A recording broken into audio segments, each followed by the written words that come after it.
नमस्कार, मी वर्षा नलवडे. संध्याकाळच्या बातमीपत्रात आपल्या सर्वांचं स्वागत करते. महाराष्ट्राच्या कानाकोपऱ्यात नेमक्या काय घडामोडी घडतात बघणार आहोत. 36 जिल्हे 72 बातम्यांमधून. जळगावला अवकाळी पावसाचा तडाखा. चोपड्यामध्ये गारपिटीमुळे 57 गावातील पिकांचं नुकसान, तर 40 गावच्या 9 गावांमधील पिकांची हानी. अवकाळी पावसामुळे जिल्ह्यातील 23 घरांसह 4 गोठ्यांची पडझड झाल्याची माहिती समोर. जळगाव जिल्ह्यातील मुक्ताईनगर तालुक्यामध्ये वादळी वाऱ्यासह झालेल्या पाऊस आणि गारपिटीमुळे शेती पिकांचं प्रचंड नुकसान. आमदार चंद्रकांत पाटील यांच्याकडून नुकसानग्रस्त भागात पाहणी करून तातडीने पंचनामे करण्याचेही निर्देश. रावेर तालुक्यामध्ये पाऊस आणि गारपिटीमुळे शेतातील पिकं जमीनदोस्त. मका, गहू तसेच तूर, केळी पिकांचं देखील मोठं नुकसान. आमदार अमोल जावळे यांच्याकडून तातडीने पंचनामे करण्याचे आदेश. मात्र उभं असलेलं पीक आडवं पडल्यानं शेतकरी हवालदिल. मराठवाड्यात रब्बी हंगामात पीक कर्ज वाटपात बँकांचा हात आखडता. यावर्षी मराठवाड्यामध्ये जानेवारी अखेर 22% कर्जाचं वाटप. मात्र मागील वर्षी मराठवाड्यात जानेवारी अखेर 45% पीक कर्जाचं वाटप. लासलगाव बाजार समितीमध्ये यावर्षीच्या हंगामामध्ये लाल कांद्याची विक्रमी आवक. 2010 वाहनातून 32,172 क्विंटल आवक. तर सध्या बाजार समितीत लाल कांद्याला जास्तीत जास्त 1,640 तर सरासरी 1,280 रुपये प्रति क्विंटलचा दर. राज्यानुसार स्वतंत्र कृषी धोरण ठरवावं. लासलगावमध्ये मोठी आवक होत असल्यानं नवीन बाजारपेठा उपलब्ध करून देत कांदा निर्यातीसाठी सबसिडी द्यावी. अर्थसंकल्पीय अधिवेशनापूर्वी लासलगाव बाजार समितीचे संचालक प्रवीण कदम यांची मागणी. गोंदियातील बदलत्या वातावरणामुळे आंब्याच्या मोहोर गळण्याची शक्यता. आंबा बागायतदारांची चिंता वाढली, तर बुरशी आणि किडींचाही धोका वाढला. जळगावच्या 40 बाजार समितीमध्ये मक्याला हमीभाव नसल्यानं शेतकरी चिंतित. मका उत्पादकांचा खर्चही निघत नसल्यानं आर्थिक संकट हे गडद झालं. आवक कमी असूनही मक्याच्या दरात अजूनही वाढ नाहीच. बुलढाणामध्ये लिंबाचे भाव उन्हाळ्यापूर्वीच वधारले, तर लिंबाच्या दरामध्ये आणखी वाढ होण्याचा अंदाज. लिंबाला चांगला दर मिळत असल्यानं शेतकऱ्यांकडून समाधान व्यक्त. वाशिम जिल्ह्यामध्ये उन्हाळा तोंडावर असताना नळ योजनांची कामं अर्ध्यावरच. यावर्षी उन्हाळ्यामध्ये नळाचे पाणी मिळणार की नाही या संदर्भात नागरिकांमध्ये साशंकता. जळगावमध्ये अनेक वर्षांपासून 6 साखर कारखाने बंद. परिणामी जिल्ह्यामध्ये ऊस लागवड ही 100% वरून थेट 10% आली. इतर पिकांच्या लागवडीकडे शेतकऱ्यांचा कल.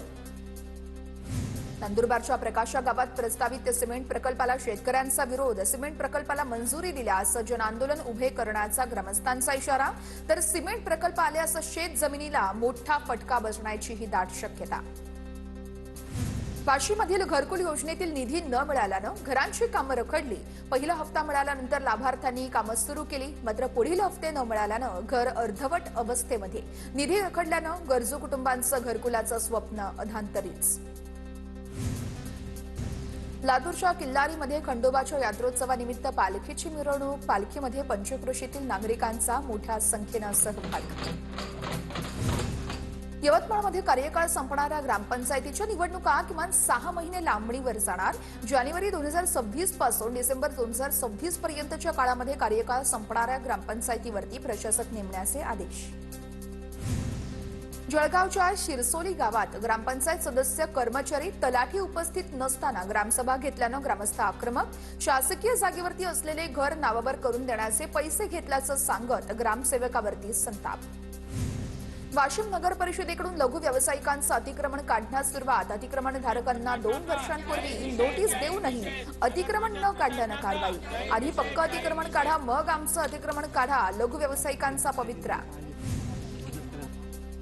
जळगावमध्ये 1 फेब्रुवारीला हिंदू जनजागृती समितीकडून हिंदू राष्ट्र जागृती सभेचं आयोजन. वंदे मातरम राष्ट्रीय गीताला 150 वर्ष पूर्ण झाल्यानं 10,000हून अधिक नागरिक वंदे मातरमचं गायन करणार. वर्धाच्या सेवाग्राम आश्रमामध्ये महात्मा गांधीजींना आदरांजली अर्पण.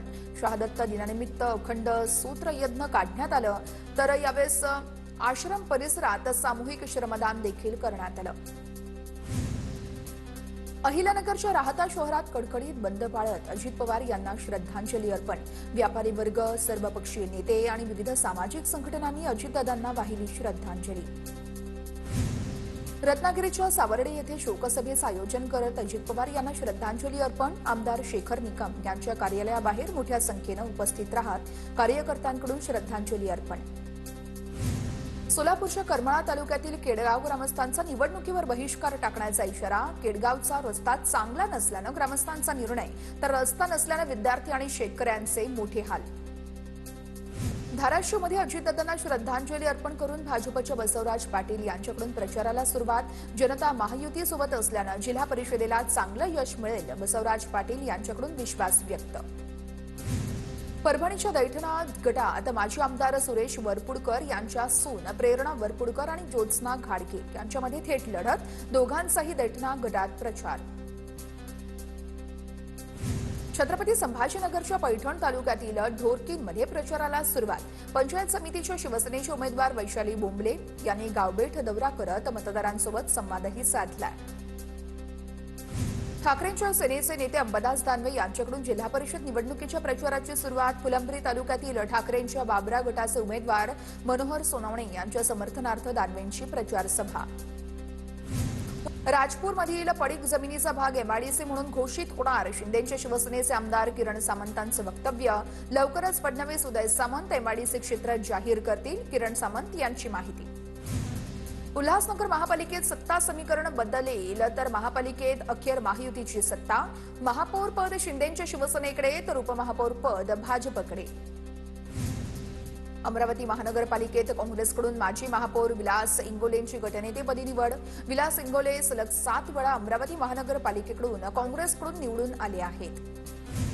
जळगाव महापालिकेमध्ये महापौर आणि उपमहापौर पदासाठी भाजप आणि शिंदेच्या शिवसेनेकडून अर्ज खरेदी.